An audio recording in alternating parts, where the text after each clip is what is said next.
ओम गणेश हर हर महादेव। शिव स्वरोदय ज्ञान भाग दूसरा आप सभी का मैं स्वागत करता हूं। और आज दूसरे भाग में जो भगवान शिव जी है वो माँ पार्वती जी को, उमा जी को शिष्य के जो लक्षण होते हैं और खास करके इस शिव स्वरोदय ज्ञान विद्या के लिए वो क्या होते हैं वो श्रवण करवाते हैं। और वही मैं आज इस दूसरे भाग में शिव स्वरोदय ज्ञान के दूसरे भाग में आपको बहुत ही संक्षिप्त में मैं श्रवण करवाऊंगा, जो बहुत ही महत्वपूर्ण है। अगर आपको यह विषय वीडियो पसंद आए, लाइक करें, शेयर करें, चैनल पर नए हो तो सब्सक्राइब करें। और खास करके यह शिव स्वरोदय ज्ञान के विषय में आपको कितना ज्ञान है, आप अवश्य अपना कोई अनुभव या फिर इस विषय में अगर कुछ आप जानते हैं तो वीडियो के नीचे कमेंट बॉक्स में आप साझा कर सकते हैं, ताकि जो भी यह कमेंट आदि पढ़े तो उनको भी कुछ ना कुछ वो होता है कि ज्ञान का आदान प्रदान विस्तार से हम कर सकते हैं। तो चलिए शुरू करते हैं। अब यहाँ से आरंभ होता है अथ शिष्य लक्षणम। फिर भगवान कहते हैं कि शांते शुद्धे सदाचारे गुरु भक्त्यैक मानसे दृढ़ चित्ते कृतज्ञ च देयश्चैव स्वरोदयः।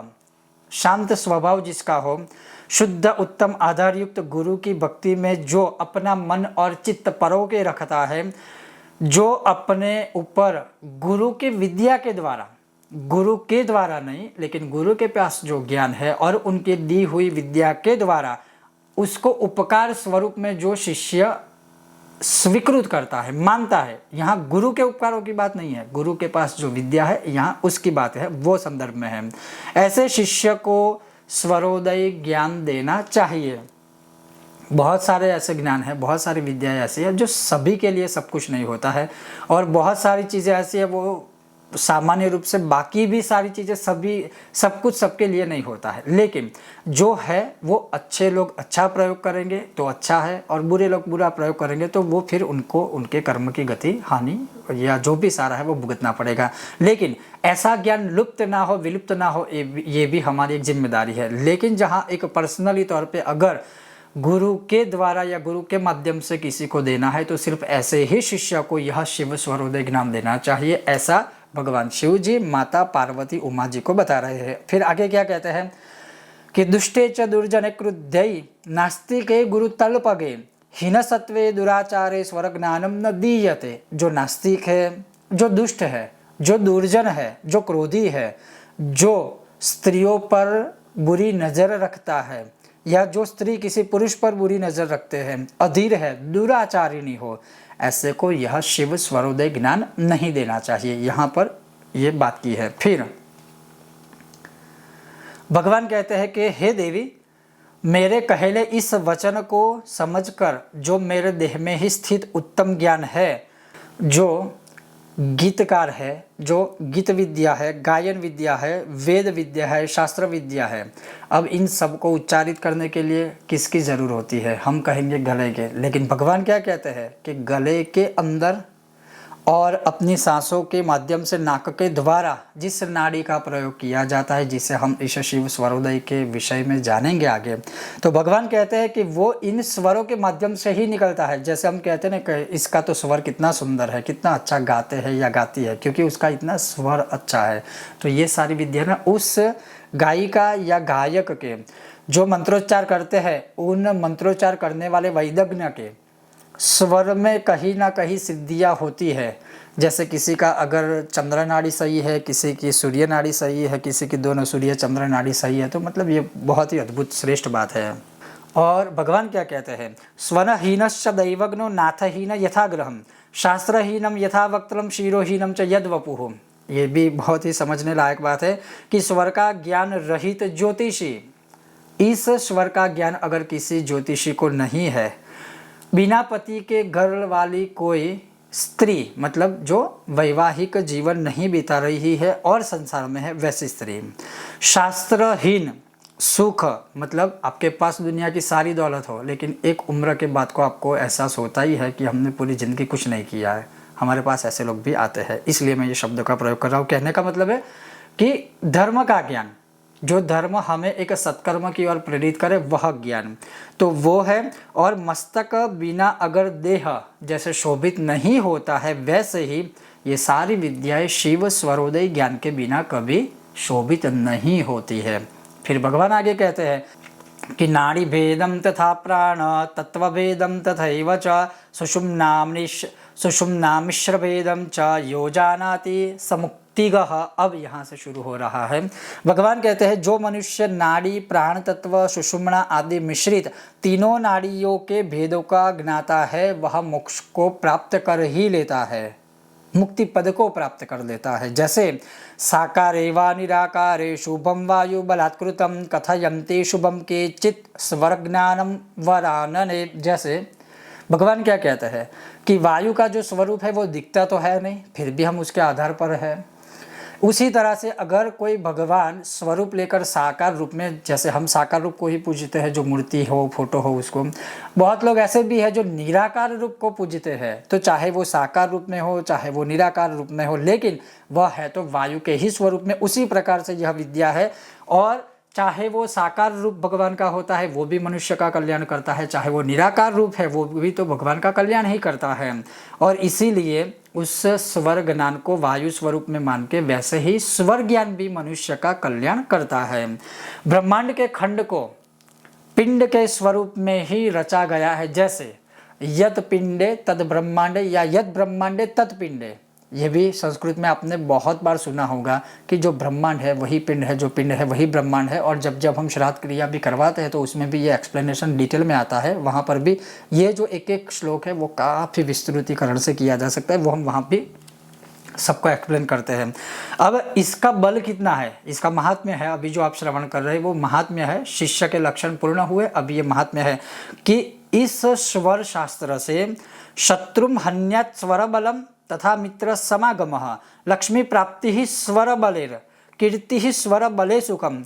इस स्वर विद्या के ज्ञान से बलवान को बल या निर्बल को बल प्राप्त होता है, शत्रुओं को नष्ट करने का, शत्रुओं का बल क्षय करने का, मित्र के साथ अच्छी मित्रता निभाने का या अच्छे मित्र बनाने का, लक्ष्मी की प्राप्ति के लिए और जो प्राप्त लक्ष्मी है उसकी स्थिरता के लिए, यश मान सम्मान सामाजिक सुख राज नैतिक रूप से भी आगे बढ़ने के लिए यह स्वर ज्ञान बहुत ही बलवान है, ऐसा भगवान माँ उमा पार्वती जी को कह रहे हैं। उसी प्रकार से अब देखिए ये बहुत ही उत्तम उदाहरण है कि जैसे कन्या प्राप्ति ही स्वर बले स्वरतो राज दर्शनम स्वरेण देवता सिद्धि स्वरेण क्षितिपो वशः। क्या है ये कि अगर कन्या का जन्म अपने घर में हो, पुत्र प्राप्ति के लिए तो आप पूछे ही मत, मतलब लाइनों की लाइन खड़ी हो जाएगी, लेकिन पुत्री प्राप्ति के लिए बहुत कम लोग हैं ऐसे। तो पुत्री की अगर प्राप्ति करनी है तो वो भी इस स्वर ज्ञान से आप प्राप्त कर सकते हो। राजा के दर्शन, देवी देवताओं की सिद्धियां भी इसी से प्राप्त होते हैं। और किसी को वश में करना है, अब वश में करने का जो शब्द या वशीकरण नाम की जो विद्या है उसके बहुत सारे अलग अलग संदर्भित अर्थ है। यहाँ पर कोई गलत तरीके से अर्थ नहीं निकालना है कि किसी को ऐसे ही वश में कर दिया, लेकिन किसी को वश में करना है और अपना कार्य निकलवाना है तो भी यह स्वर शास्त्र से सिद्ध होता है।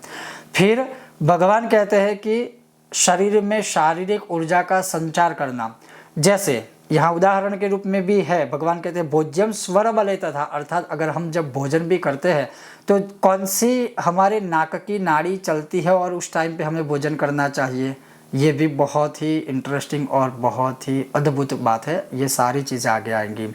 तो अगर जो नाड़ी चल रही है उस नाड़ी के अंदर अगर भोजन का कोई लक्षण आता है, अर्थात जब हम भोजन करते हैं तब एक जो नाड़ी है, मैं आगे बताऊंगा, अभी कुछ ज़्यादा नहीं बताऊंगा, तो वो नाड़ी अगर चल रही है और उस टाइम पे भोजन करेंगे तो वो भोजन अवश्य पच जाएगा, वो शरीर को नुकसान या हानि नहीं पहुंचाएगा। लेकिन विपरीत अगर नाड़ी चल रही है और उसमें हमने भोजन खाना खाया या भोजन किया, वो नहीं पचेगा, वो पेट की बीमारियाँ या बाकी बीमारियाँ होगी।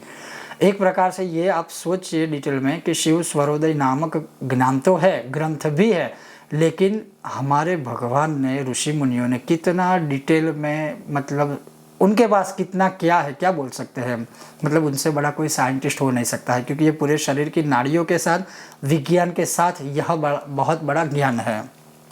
फिर जैसे त्रिमूर्ति, तीनों देवताओं के दर्शन, वेदांत आदि का ज्ञान होना, वो भी इस स्वर शास्त्र से ही संभव हो सकता है। और जैसे कुछ अभी मैं आपको बहुत ही जो संक्षिप्त में कहने लायक जो महात्म्य है वो अभी सीधा बता रहा हूँ कि यस्मै कस्मै परस्मै वा न प्रोक्तम प्रश्न हेतवे तस्मादेतत्स्वयं ज्ञेयम् आत्मनो वा अनात्मना आत्मनि।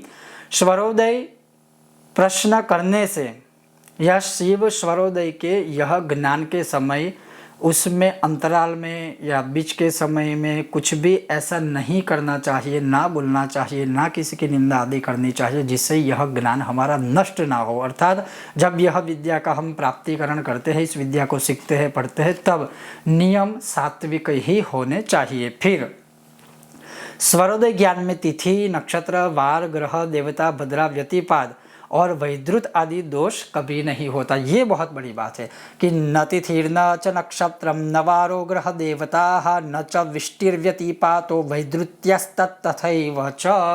अर्थात यह एक ऐसी विद्या है, यह एक ऐसा ज्ञान है, इसमें कोई अशुभ भी अशुभ नहीं रहता।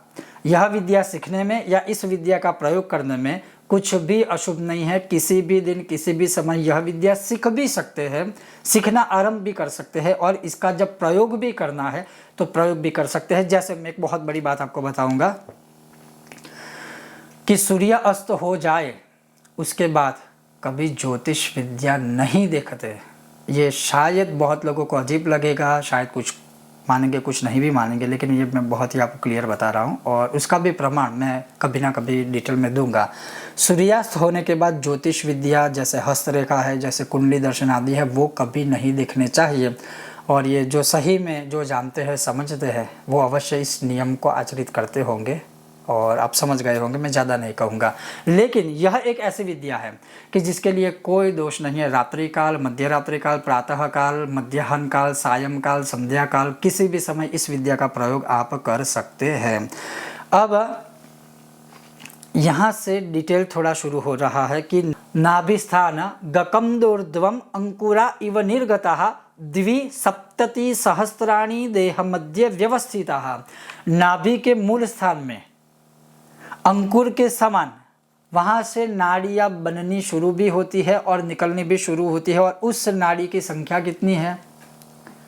72,000। कितनी है? 72,000। और ये देखिए हमारे ग्रंथों में प्राचीन काल से लाखों वर्ष पहले ही बता दिया कि शरीर में कितनी नाड़ी है।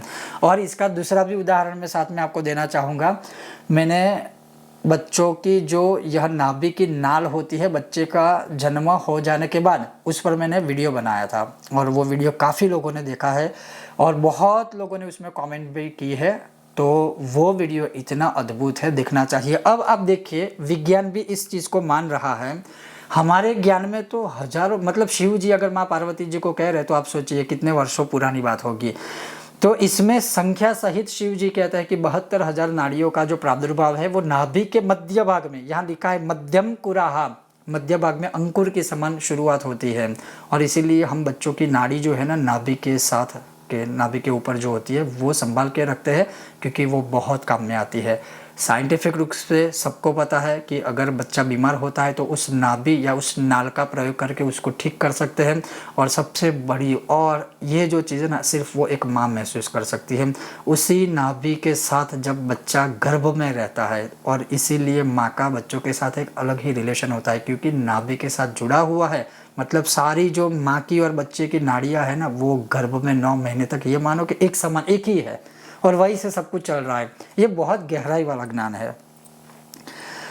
और वो जो संपूर्ण नाड़ियों का स्वरूप है वो शिव जी कहते हैं कि ततो दशार्ध्वगान नाड़ियों दशैवादः प्रतिष्ठिता नाड़ीस्था कुंडली शक्तिर्भुजंगाकार शायिनी। कैसी है ये नाड़ियों की आकार? 72,000 नाड़ियाँ इतने शरीर में कैसे आकार वाली है? तो भगवान यहाँ क्या कहते हैं, वो जैसे एक सांप सोता है वो उस तरह से गोल गोल इतने प्रकार से नाड़ियाँ शरीर में सुषुप्त अवस्था में है कि वो अपने पूरे शरीर में अपनी जगह बना लेती है। इस तरह से नाड़ियाँ सर्पाकार भुजंगाकार अपने शरीर में स्थित है। अब वो जो सारी नाड़ियाँ है वो कहाँ कहाँ पर किस रूप में विराजित है, किस स्वरूप में विराजित है, वो बहुत जल्द तीसरे भाग में आपको मैं श्रवण कराऊंगा क्योंकि ये बहुत गुह्य गुप्त ज्ञान है। एक साथ सारी चीज़ें शायद समझ आए ना आए, समझ पाए ना पाए, इसलिए मैंने इसको डिवाइड करके ही सारे पार्ट आपके सामने प्रस्तुत करना है। लेकिन अवश्य आप इसको ना केवल सुनिएगा, समझने का भी प्रयत्न कीजिएगा। बहुत गुह्य ज्ञान है, बहुत ही अद्भुत ज्ञान है, और ये सिर्फ ज्ञान नहीं है, शिव स्वरोदय एक विज्ञान है, और एक ऐसा विज्ञान जो हमारी नाभि से शुरू होकर हमारे हाथों की इस नाड़ियों में आता है, हमारे पूरे शरीर की नाड़ियों में आता है। और सबसे बड़ी बात दूसरी, एक इसी के साथ जुड़ा हुआ एक रहस्य, जब लड़के और लड़की की कुंडली का मिलन होता है तब 3 नाड़ी, आद्य मध्य अंत्य, ये 3 नाड़ी होती है। और देखा जाए तब जब नाड़ी लड़के और लड़की की एक होती है तो कोई भी जो विद्वान ज्योतिषी होंगे वो आपको क्या बोलेंगे कि दोनों की कुंडली सही है, गुणांक भी अच्छे मिल रहे हैं, लेकिन नाड़ी दोष है। क्यों? क्योंकि दोनों के शरीर में स्थित जो नाड़ी है आद्य मध्य या अंत्य, दोनों की वो मैच हो रही है। मतलब या तो लड़के की आद्य है तो लड़की की भी आद्य होगी, लड़के की मध्य है तो लड़की की भी मध्य होगी, या अंत्य है तो अंत्य होगी। और दोनों की जब नाड़ी एक होगी तो बच्चा होने में दिक्कत होगी। तो इसके पीछे ज्योतिष ज्ञान भी है, विद्या ज्ञान भी है, शास्त्र ज्ञान भी है, और यह शिव स्वरोदय ज्ञान में स्थित नाड़ी ज्ञान भी है, जो आने वाले समय में आपको पता चलेगा। तो ऐसा अद्भुत यह ज्ञान है, आप देखते रहिए। हो सकता है कि शायद किसी के लिए नया हो ना हो, लेकिन अवश्य सीखने का प्रयत्न कीजिएगा, समझने का प्रयत्न कीजिएगा। और बहुत अभी आने वाले समय में इसी से जुड़े सारे वीडियो आएंगे, आप देखते रहिए, समझते रहिए। और अगर आपको पसंद आए तो अवश्य कमेंट बॉक्स में आप हमें अपना जो भी मंतव्य है वो दे सकते हैं। बहुत जल्द मिलते हैं इसी श्रृंखला के अगले भाग के साथ, और साथ में और भी नए नए विषयों के साथ। देखते रहिए कर्मकांड बाय आनंद पाठक मेरे साथ। ओम गणेश, हर हर महादेव, जय सियाराम, जय हनुमान।